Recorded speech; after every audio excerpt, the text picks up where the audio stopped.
مرة سيكون مطمئنا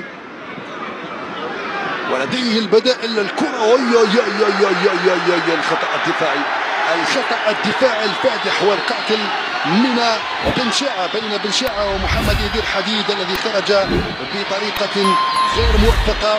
وهدف أول يستغله بشكل مثالي حديد، والهدف جاء على حين غرة وعلى حين غفلة. أو حسين دهين الذي كان في متابعة الكرة ومحمد إيدير حديد خالطت الكرة اللاعب والمدافع واستغلها بشكل